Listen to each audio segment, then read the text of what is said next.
Melintang Kemukus Dini Hari, bagian ke-11, lanjutan Ronggeng Dukuh Paru, karya Ahmad Tohari.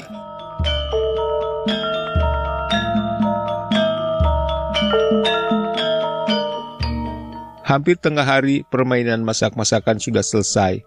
Srintil memanggil Waras yang masih giat membelah kayu di samping rumah. Nasi dengan lauk tempe goreng, sambal dan lalaban sudah ditata di meja makan. Srintil tidak lupa menyediakan sejumput tembakau yang diambilnya dari lemari. Waras masuk, wajahnya mengkilat oleh keringat. Tangannya kotor. Srintil mengambil air dari tempayan dengan gayung. Waras dimintanya mencuci tangan. Habis pengantin-pengantinan lalu masak. Nanti apa lagi? Tanya Waras, mulutnya penuh nasi. Srintil berpikir sejenak, suara anak burung podang mencecet di kurungan. Nanti tinggal bermain tidur-tiduran. Kakang lelah karena habis bekerja membelah kayu.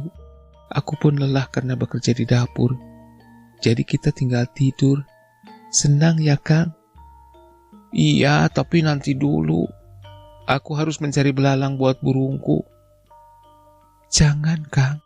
Kakang jangan kemana-mana. Aku sudah ingin tidur. Aku ingin tidur bersamamu. Waras hanya sejenak mengangkat wajah, kemudian kembali menyuap nasi. Jadi kamu suka bermain tidur-tiduran? Itu kesukaanmu ya? Srintil menjawab dengan tarikan ujung bibir yang dipadu dengan pandangan mata redup. Suatu pancaran sugesti yang terarah langsung kepada sisi paling primitif dari diri seorang lelaki. Pancaran yang selayaknya bisa menggetarkan syaraf, mengusik jantung agar berdenyut lebih kuat dan lebih cepat. Apalagi yang mengirimkan rangsangan itu adalah Srintil, duta dunia perempuan yang secara naluriah sadar betul akan fungsi keberadaannya. Tetapi Waras hanya tertegun sesaat, karena setidaknya secara samar dia bisa membaca bahwa senyum Srintil tidak sama dengan senyum emaknya, bahwa pandangan mata Srintil terasakan aneh, terasa menggoyang halus naluri dasar yang selama ini tak pernah disadari oleh Waras. Dalam keterbatasannya, Waras melihat ada sesuatu pada sinar mata Srintil. Aku pernah menangkap burung perkutut di malam hari, kata Waras tiba-tiba. Pakai obor. Burung? Kamu belum pernah melihat burung perkutut tidur? Burung itu tidur berdua-dua, berdempetan. Mungkin begitu. Siang hari kadang-kadang mereka bergendongan, kawin. Aku sering melihatnya. Temanku pernah menangkap sepasang burung jalak yang kawin dan nguil dari atas pohon, lalu jatuh ke tanah. Jadi, burung-burung suka kawin ya? Mungkin begitu. Kambing juga suka kawin. Ayam juga suka kawin. Nah, kamu pernah nggak lihat monyet kawin? Belum pernah tuh. Wah, hebat. Aku senang sekali melihatnya. Waras terus bercerita tentang kekawinan binatang-binatang yang pernah dilihatnya. Lancar, tanpa emosi apapun. Srintil mendengarkannya dengan penuh minat, dengan penuh penantian. Bahwa pada gilirannya Waras akan bercerita juga tentang kekawinan yang lain. Tetapi cerita demikian tak kunjung keluar dari mulut anak perjaka sentika itu. Waras merasa bercerita tentang aspek kehidupan yang baginya tak mungkin terjadi pada manusia, tentang dunia yang hampa dari keberadaannya. Tetapi Srintil berhasil membawa Waras masuk ke kamar, mengajaknya bermain tidur-tiduran. Konsep tentang tidur bagi Waras terlalu sederhana, yakni merebahkan diri di samping emak, miring meringkuk. Tangan kanan bersembunyi di pangkal ketiak emak dan tangan kiri bermain kain kutangnya, atau memijat-mijat puting tetenya. Dan demikian jugalah yang dilakukannya terhadap Srintil. Mula-mula Srintil merasa yang biasa terjadi, terjadilah. Dia menunggu dalam kesadaran seorang ronggeng yang sebenarnya, dengan kerelaan yang hampir mutlak, tanpa sedikit pun menyelipkan kepentingan pribadi di sana. Tetapi penantian itu tawar, bahkan kosong. Waras hanya berhenti pada bermain kain kutangnya, sambil merengek pelan seperti bayi. Makin lama geraknya makin lemah. Matanya tertutup, kemudian terdengar dengkulnya yang teratur dan panjang. Waras lelap dalam mimpi seorang bocah. Serintil bangkit, gerakannya lembut agar Waras tidak terjaga. Kemudian dipandanginya perjaka itu. Serintil merasa yakin ada sesuatu yang harus dikutuk, sesuatu yang telah membuat Waras tinggal antara ada dan tiada dalam dunianya. Bahkan Serintil tak akan mau mengerti meskipun sesuatu ini, misalnya bernama Kesana Sing Akarya Jagat, kehendak Sang Maha Sutradara. Karena dalam kesadarannya sebagai ronggeng, Serintil merasa menjadi malam yang harus berpasangan dengan siang, atau sejuknya air yang harus menjadi penawar panasnya api. Serintil adalah keperempuanan, maka dia merasa amat dirugikan ketika menghadapi tiadanya kelelakian. Segala sesuatu di dunia ini ada berpasang-pasangan, demikian pengetahuan dasar Serintil. Pengetahuan yang telah mengakar menjadi keyakinan yang sulit tergeser. Maka selama yakin dirinya perempuan, dia yakin pula bahwa Waras adalah laki-laki dengan kelelakiannya. Menjadi gowo ialah menjadi seniman pemangku naluri kelelakian, dan menemukannya kembali bila kelelakian itu hilang. Serintil tidak lupa, untuk itulah dia didatangkan ke alas Wangkal. Tetapi lebih dari itu, tanpa mendapat sebutan gowo pun, Serintil akan melakukannya dengan kesadaran milik pribadi yang tak bisa diperbandingkan dengan perempuan manapun, tidak juga dengan Nyai Sentika, perempuan yang telah melahirkan Waras. Maka malam hari ketika riuh burung manyar yang bersarang pada pohon nyiur telah lama sepi, dan kegaduhannya digantikan oleh kalong-kalong yang berebut buah salam, dan di sana bulan menyembul di atas punggung bukit, permainan tidur-tiduran pun diulang. Serintil berperan lebih berani, menggiring dan menuntun hingga sampai ke titik yang tak mungkin berlanjut, yakni ketika Serintil meminta Waras memperagakan pengetahuannya tentang sepasang monyet dengan diri mereka berdua sebagai pelaku. Waras kelihatan demikian bingung, kemudian menampik. Itu kan monyet, kita tak boleh melakukannya. Saru, kata emak, itu Saru dan Sembrono, ora ilo. Dan aku tidak pernah melihat orang berbuat seperti monyet itu. Apa kamu pernah melihatnya? Dengan pertimbangan yang dalam, Serintil menjawab dengan anggukan kepala. Waras terpesona. Dipandangnya Serintil dengan tatapan mata penuh rasa heran, sungguh-sungguh heran. Melalui anggukan kepala itu, sesungguhnya Serintil sedang melakukan upaya kali terakhir, penjajagan. Tetapi yang terbaca dari wajah Waras adalah sikap memustahilkan hubungan ragawi antara dua manusia lelaki dan perempuan, apapun namanya. Serintil harus menelan ludah berkali-kali karena harus meyakini keadaan Waras. Dia benar-benar hilang dari dunia kelelakian, dan Serintil pasti tak sanggup lagi menemukannya kembali. Serintil menyerah dalam kekecewaan yang amat sangat. Bukan karena tak terpenuhinya kebutuhan pribadi, melainkan karena kenyataan bahwa pada suatu ketika, keperempuanannya sama sekali tidak berarti, hal mana belum pernah terjadi sekalipun terbayangkan. Malam itu Serintil hanya menyediakan diri sebagai perbandingan oleh Waras. Teteknya penuh, tidak gepeng seperti tetek Nyai Sentika. Pipinya kencang, lengannya padat dan tubuhnya lebih hangat. Mulutnya seperti bayi, harum. Malam itu Waras tidur lebih awal dan lebih lelap. Tidak sekalipun dia bertanya mengapa mereka hanya tinggal berdua dalam rumah yang besar itu. Dia lupa akan emaknya dengan siapa selama ini dia bergantung. 3 malam berikutnya adalah pengulangan malam yang pertama. Tetapi Serintil merasa ada sesuatu di luar kamarnya. Dia mencium bau sirih. Dalam kelenggangan yang hampir sempurna itu, Serintil juga mendengar suara tarikan napas di luar kamar. Dan Serintil sadar sesuatu harus diperbuatnya. Maka kakinya membuat gerakan-gerakan teratur sehingga menimbulkan suara tertentu. Kemudian dipijitnya hidung Waras yang sedang lelap. Waras melenguh dan Serintil melenguh secara profesional. Andai kata Serintil tahu bahwa 2 orang yang berada di luar kamar saling berpegangan dengan kepuasan hati yang luar biasa, Andaikan Serintil tahu bahwa kemudiannya Sentika dan suaminya berjingkat pergi dengan keyakinan penuh bahwa Waras adalah lelaki yang tidak kurang secuil pun.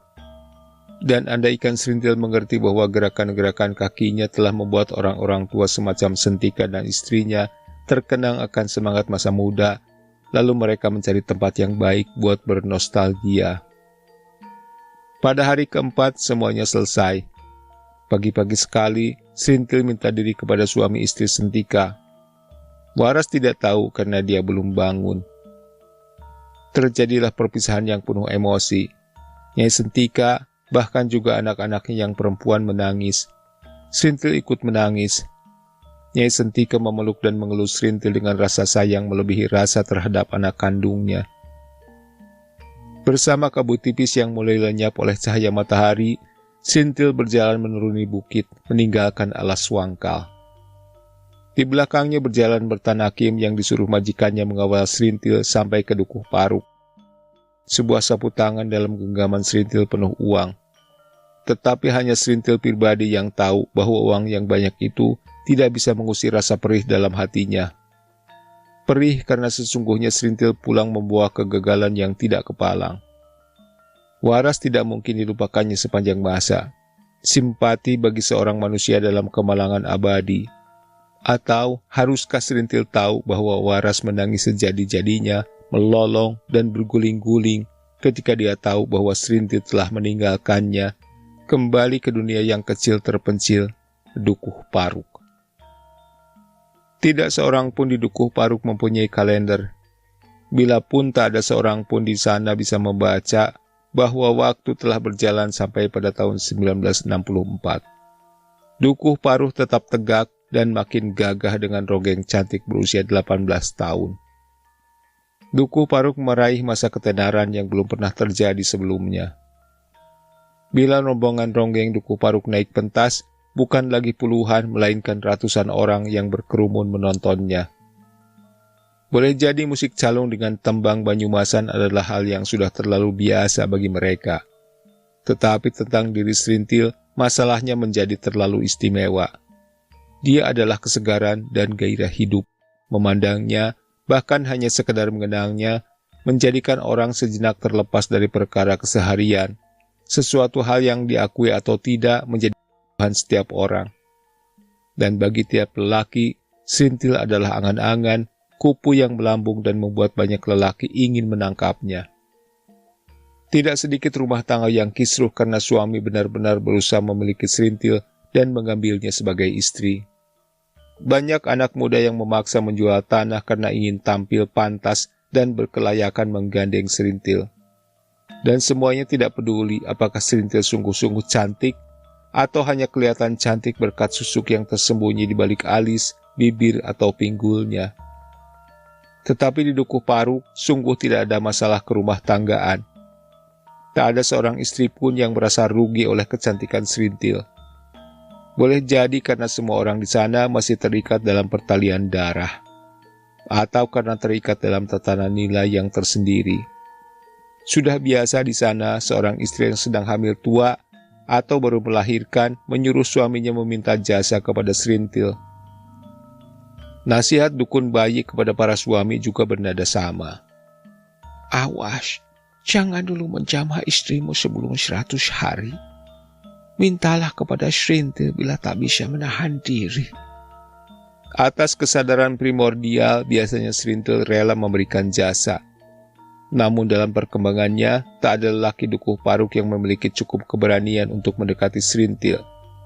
Bukan hanya karena Serintil sudah demikian kaya menurut ukuran Dukuh Paruk, atau karena penampilan lahirnya yang sudah jauh berbeda dengan rata-rata orang di pedukuhan itu, tetapi terutama karena kepribadian Serintil yang bermartabat. Serintil tidak sama dengan ronggeng-ronggeng sebelumnya yang menjadikan uang satu-satunya nilai tukar. Semua orang sudah mencatat bahwa Serintil hanya akan melayani laki-laki yang dia sukai, atau catatan lain yang istimewa. Serintil senang menerima lelaki yang beristri cantik.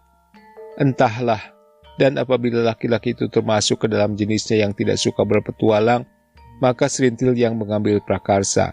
Serintil mulai menggodanya. Pada tahun 1964 itu, Dukuh Paruk tetap cabul, sakit, dan bodoh. Perubahan kecil hanya menyangkut Srintil, Sakarya, dan Kartareja. Rumah mereka berkapur bahkan berjendela kaca. Kartareja bisa mempunyai lampu pompa. Demikian juga Sakarya. Selebihnya adalah Dukuh Paruk yang sudah dikenal orang dari generasi ke generasi. Bahkan pada tahun-tahun itu, Dukuh Paruk semakin kusam. Pedukuhan yang kecil itu mustahil menghindar dari keruntuhan sistem ekonomi yang sudah lama menggejala secara umum di seluruh negeri. Atau bila Dukuh Paruk tidak mampu mengerti tentang keadaan ekonomi nasional, maka setidaknya dia merasa bahwa alamlah yang menguji mereka. Pelepah pisang dan nyiur runduk, dedaunan luruh dalam rumpun-rumpun bambu meranggas. Sawah amat luas yang mengelilingi Dukuh Paruk kering dan gersang. Semuanya terjadi karena kemarau yang menjerang lama melebihi biasanya. Sekali turun hujan, maka sawah menghijau oleh tanaman padi. Orang Dukuh Paruk ikut berharap dapat panen, buruh menuai padi. Tetapi berbagai hama datang lebih dulu, tikus atau walang sangit. Bahkan celeng yang entah datang dari mana ikut merusak harapan orang-orang Dukuh Paruk. Hanya karena pedukuhan itu bernama Dukuh Paruk, maka penghuninya mampu memperlambat datangnya busung lapar. Orang-orang di sana pintar mengolah iles-iles, ubi gadung, atau keladi-keladi gatal seperti sante urang dan lompong Bandung. Bahan-bahan itu diolah dengan cara khusus, sehingga mereka tidak mabuk oleh racun iles-iles atau ubi gadung. Lidah mereka tidak menjadi keluh oleh gatalnya keladi-keladi liar.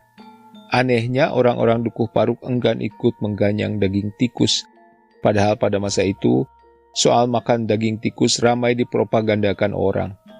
Tidak jarang para penganjur berdemonstrasi memakan sate daging tikus di tengah rapat-rapat umum. Ketika kesulitan pangan menimpa kebanyakan orang, maka pentas ronggeng jarang terdengar. Bagaimana juga orang mengutamakan nasi daripada ronggeng dan calung.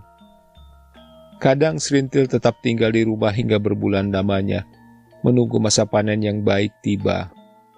Menunggu saat orang yang hendak mengawinkan atau menyunatkan anak memiliki cukup uang buat biaya berhajat. Pada saat seperti itu, Srintil harus melewati masa yang membosankan. Tetapi pada tahun 1964 itu, ketika paceklik merajalela di mana-mana, ronggeng Dukuh Paruk malah sering naik pentas. Bukan di tempat-tempat orang berhajat, melainkan di tengah rapat umum, baik siang atau malam hari. Karena sering berada di tengah rapat itu, maka rombongan ronggeng Dukuh Paruk mengenal Pak Bakar, orang yang selalu berpidato berapi-api. Pak Bakar dari Dawan yang amat pandai berbicara, sudah berubah tetapi semangatnya luar biasa. Di mata Srintil, Bakar adalah seorang ayah yang sangat layak, ramah, dan kelihatannya paham akan banyak hal, termasuk perasaan pribadi Srintil. Kebapaannya tidak hanya dibuktikan dengan bayaran tinggi yang selalu diberikannya kepada Srintil, tetapi juga dengan sikapnya yang dingin terhadap tujuan-tujuan erotik. Bakar juga memberikan hadiah kepada Srintil beserta rombongannya berupa alat pengeras suara, perkakas elektronik pertama yang masuk dan sangat dibanggakan oleh orang Dukuh Paruk.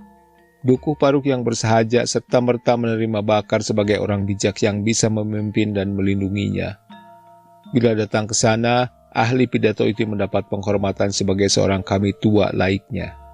Kata-katanya dituruti, pengaturannya dijalankan. Satu-satunya jalan yang menjadi pintu masuk ke Dukuh Paruk kini berhias lambang partai. Orang-orang merasa bangga, karena itulah pengaturan Bakar. Di depan rumah Kartareja juga dipasang sebuah papan. Tak ada orang Dukuh Paruk yang bisa membaca tulisan dalam papan itu. Namun setidaknya mereka tahu tulisan di sana bersangkutan dengan kesenian ronggeng. Kartareja sebagai ketua rombongan ronggeng Dukuh Paruk harus memasang papan itu di depan rumahnya. Itu pun pengaturan Bakar. Semua patuh kecuali Sakarya. Dan suatu ketika Sakarya mempertanyakan hal itu kepada Kartareja. Sampean masih ingat ketika kita pentas pada malam Agustusan setahun yang lalu? Ya tentu, mengapa? Waktu itu kita disebut sebagai kelompok seniman rakyat. Padahal kita tidak pernah mengumumkan nama apapun. Kemudian ada satu kejadian. Aku dilarang membakar kemenyan dan memasang sesaji. Yang menyebut kita seniman rakyat dan melarangku memasang sesaji dialah orangnya. Pak Bakar, saya tahu pasti. Kini orang itu malah sering datang kemari. Bagaimana ya? Menurut sampean bagaimana, Kang? Itulah yang jelas hal semacam ini baru sekarang kita alami. Sejak dulu ronggeng ya ronggeng. Tidak harus pakai nama atau papan nama. Dukuh Paruk sejak dulu ya Dukuh Paruk. Tanpa gambar partai di mulut jalan itu pun pedukuhan kita ini bernama Dukuh Paruk. Nah, Kartareja, bagaimana ini? Kartareja diam. Dan ini, Sambung Sakarya, bagaimana kalau kita selalu dilarang memasang sesaji? Ini pelanggaran adat yang bukan main.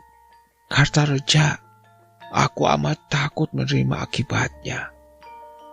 Kartareja masih diam, tetapi dia mempunyai perasaan yang sama dengan kakek Serintil itu. Aku mengerti, Kang. Sayang, semuanya ini kok ya menyangkut Pak Bakar. Dia telah berbuat baik terhadap kita. Kita terlanjur menerima kebaikan-kebaikannya. Atau mungkinkah kita memutuskan hubungan dengan dia? Bila demikian, Kakang tahu caranya.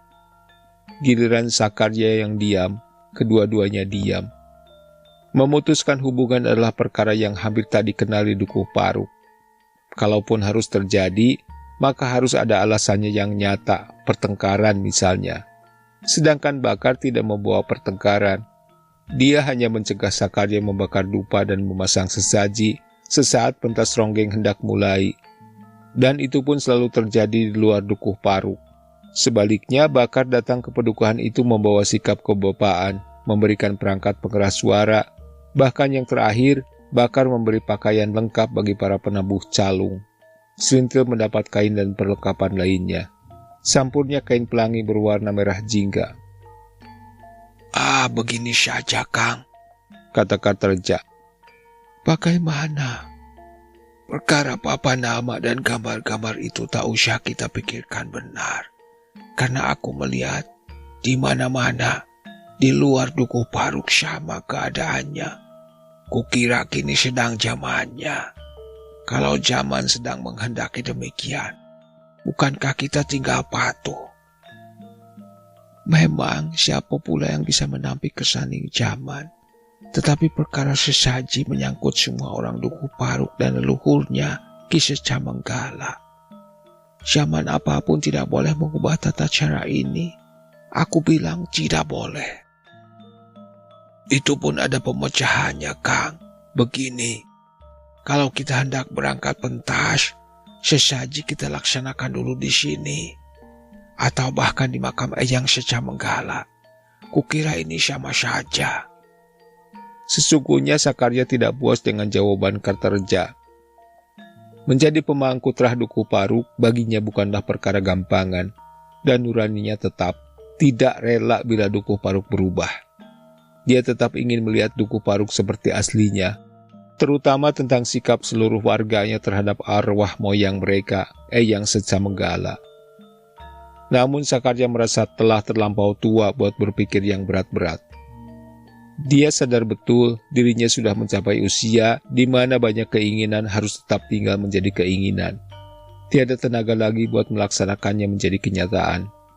Akhirnya dia menerima kata-kata Kartareja. Atau karena ternyata kemudian Bakar memang berhenti pada titik yang bersahaja. Di luar Dukuh Paruk, Bakar berpropaganda macam-macam yang pasti sulit dimengerti oleh orang Dukuh Paruk. Misalnya tentang perjuangan kaum tertindas untuk mendapatkan kembali hak-haknya. Perjuangan dan hak adalah hal yang boleh 1000 kali diterangkan di Dukuh Paruk, dan orang di sana akan tetap bingung memikirkannya. Dukuh Paruk yang percaya bahwa hidup ini mestilah demikian adanya dan merupakan sebuah pakem yang sudah kering tinta, maka tak perlu ada perjuangan, dan hak hanya kelihatan sama di bawah sikap yang Drimo Pandum. Tidak, Bakar tidak bicara macam-macam di Dukuh Paruk. Dia hanya ingin Serintil dan rombongannya menjadi alat penarik massa, sekaligus mendaulatnya. Tujuan itu sudah berhasil dicapai dengan modal tak seberapa, pengeras suara, pakaian-pakaian, serta sikap kebapaan. Juga slogan-slogan yang telah diubah menjadi syair untuk mengganti lirik tembang tradisional. Jadilah rombongan ronggeng Dukuh Paruk bagian yang pasti rapat-rapat propaganda yang diselenggarakan oleh Bakar beserta orang-orangnya. Rapat selalu berlangsung hingar-bingar, pengunjung bukan main banyaknya. Mereka datang demi Bakar atau demi Srintil. Yang demikian ini tidak penting bagi Bakar. Pokoknya, massa yang amat banyak telah berkumpul dan dia berkesempatan mengolah emosi mereka. Hanya emosi. Karena seorang dengan kepala penuh teori seperti Bakar pasti tahu bahwa lebih dari itu, tentang kesadaran ideologi misalnya, sulit dimengerti oleh orang-orang dusun. Orang-orang bersahaja itu kebanyakan tidak memiliki sarana batin buat memahami konsep ideologi apapun. Kalaulah mau dibuat catatan tentang ideologi dasar orang-orang dusun, maka di sana ada keyakinan mesianistik, bahwa mereka dalam penantian akan datangnya Ratu Adil. Dari sisi inilah Bakar paling sering muncul. Secara tidak langsung, kelompoknya ingin diakui sebagai pengejawantahan Ratu Adil yang akan memberi keadilan, misalnya dengan janji pembagian tanah yang sama rata sama rasa. Catatan membuktikan bahwa dengan cara ini Bakar berhasil. Adalah Srintil yang tidak tahu apakah dalam hidup ini diperlukan rapat-rapat, pidato dan pawai-pawai, atau segala kegiatan hura-hura itu. Dan Srintil yang tidak mengerti tujuan rapat-rapat yang belakangan ini selalu diikutinya dan dia mengisi acara kesenian. Srintil yang menjadi unsur paling penting bagi Dukuh Paruk adalah anak kandung keluguan alam dan kehidupan. Dia yang hidup atas dasar kepercayaan menjalani alur cetak biru yang sudah ditentukan baginya, cetak biru seorang ronggeng. Alur itu sudah ditempuhnya dengan kerelaan sempurna. Menjadi ronggeng yang diterimanya sebagai tugas hidup ialah menjadi pemangku naluri primitif, naluri berahi yang membebaskan diri dari norma dan etika yang menyusul kemudian. Itulah dunianya, kesadarannya. Dalam kesadaran itu, Srintil merasa pasti ada sesuatu yang hilang ketika dia berpentas pada rapat-rapat propaganda itu. Srintil takkan pernah mampu berkata demikian. Namun nalurinya secara pasti merasakan adanya pendangkalan makna keberadaannya. Ronggeng adalah keperempuanan yang menari, menyanyi, serta kerelaan melayani kelelakian. Dia pastilah bersifat mandiri dan mendasar. Tetapi selama mengikuti Bakar, untuk apa dan siapa dia meronggeng, sungguh menjadi pertanyaan yang sulit dijawabnya. Meski dalam wawasan yang sederhana, Srintil merasa pentas ronggeng dalam rapat-rapat itu sekadar pelengkap. Memang meriah, tetapi lain. Gempita tetapi kering makna. Apalagi dengan lirik tembang yang sudah banyak diubah. Penonton selalu dalam keberingasan yang tidak bisa dimengerti dan karenanya Srintil kadang merasa ngeri. Bahkan Sakum yang buta dua belah mata ikut mewarnai perubahan yang dirasakan Srintil. Penabuh calung itu kehilangan dirinya, kekocakan spontan yang selalu tepat ketika ronggeng menggoyang pinggulnya. Sakum dengan kepekaan dan kehalusan perasaannya mampu menangkap keringnya pentas ronggeng yang digelar bersama rapat-rapat propaganda itu. Acap kali Srintil merenung mengapa segala perasaan itu baru datang setelah kebaikan-kebaikan Bakar bertumpuk menjadi utang budi yang sulit dihindari. Pernah sekali dicobanya menolak naik panggung yang diselenggarakan oleh Bakar. Tetapi ketika utusan Bakar datang menjemputnya, mulut Srintil terkunci. Kata tidak yang sudah lama dipersiapkannya tidak kunjung terucap. Akhirnya pada tahun 1964 menjelang tahun berikutnya, Dukuh Paruk dan ronggengnya berbaur dalam satu pengertian dengan kelompok Bakar. Srintil mendapat julukan baru yang cepat menjadi tenar, ronggeng rakyat. Sebutan ronggeng Dukuh Paruk kian tersingkir. Tetapi makin jarang terdengar nama Dukuh Paruk, Srintil makin merindukannya. Dukuh Paruk yang meskipun tanpa pengeras suara atau lambang-lambang partai dan tetap melarat dan cabul, tetapi lugu dan sejati. Lirik tembangnya tidak usah diganti dengan slogan-slogan. Tak perlu hingar-bingar dan hura-hura rapat. Kerinduan Srintil akan dunianya memuncak setelah mendapat pengalaman baru bersama Bakar. Pengalaman baru yang menggoncangkan jiwanya. Suatu ketika sehabis rapat di mana Srintil mengisi acara kesenian, ratusan penonton mabuk. Mereka kesurupan, kemudian beramai-ramai merojeng padi. Mereka membebat padi menguning di sawah-sawah entah milik siapa.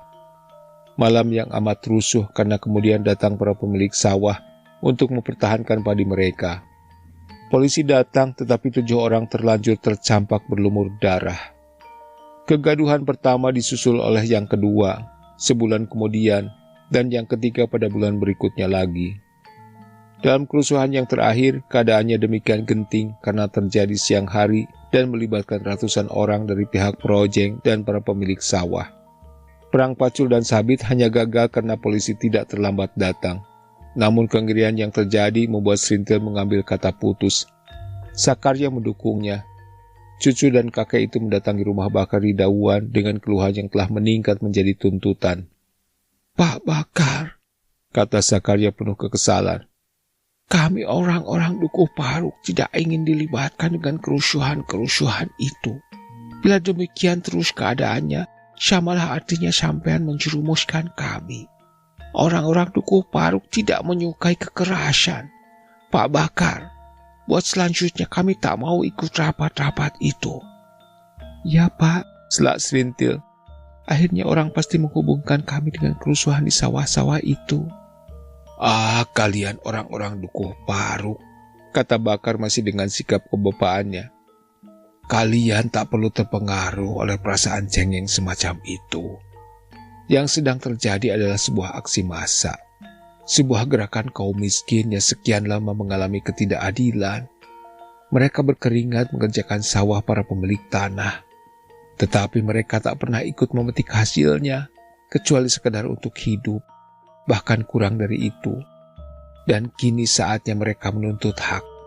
Dengan cara kekerasan semacam itu. Dengan cara apapun. Jadi sampean menyetujui gerakan para Projeng itu. Aku tak bisa mencegah sebuah aksi massa yang sedang berjuang menuntut hak. Maka jadilah. Cukup sekian. Kami tak akan mencampuri urusan sampean. Tetapi jangan sekali-sekali sampean urusi bagian kami orang-orang Dukuh Paruk. Kami tidak ingin terlibat dalam kerusuhan apapun. Nanti dulu Kang Sakarya, ujar Bakar sambil tersenyum. Aku yakin betul, apa yang terjadi di sawah-sawah itu seharusnya tidak asing bagi semua orang Dukuh Paruk. Nah, apa kalian mengira aku tidak tahu siapa dan bagaimana kelakuan nenek moyang kalian? Sakarya terperanjat. Kata-kata Bakar tak diduganya sama sekali. Kata-kata itu mengandung penghinaan, menyangkut moyang Dukuh Paruk yang amat dikeramatkan oleh sekalian keturunannya.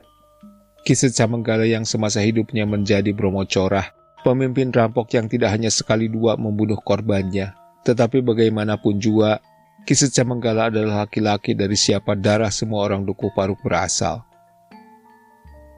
Oh, Pak Bakar, sampean telah menyinggung perasaan kami. Tetapi sesungguhnya sampean tidak mengerti sepenuhnya siapa Ki Secamenggala, moyang kami. Sampean lupa bahwa moyang kami tidak mati dalam peristiwa perampokan atau kerusuhan lainnya. Dia mati dengan tenang di tempat sepi di Dukuh Paruk dalam masa tua yang penuh penyesalan. Aku sendirilah kini pemangku wasiat-wasiat yang diucapkannya menjelang akhir hayat. Kami dilarang keras berbuat sesuatu yang merugikan orang lain, apalagi dengan kekerasan. Begitu? Jadi sejak saat ini, Ronggeng Dukuh Paruk larang mengikuti rapat-rapat. Ya Pak, aku tak mau lagi menari bila sesudah itu terjadi keributan, ujar Srintil. Terima kasih sudah menyimak. Sampai jumpa di bagian selanjutnya. Tata dan Mihajab pamit. Selamat menikmati hari yang menyenangkan.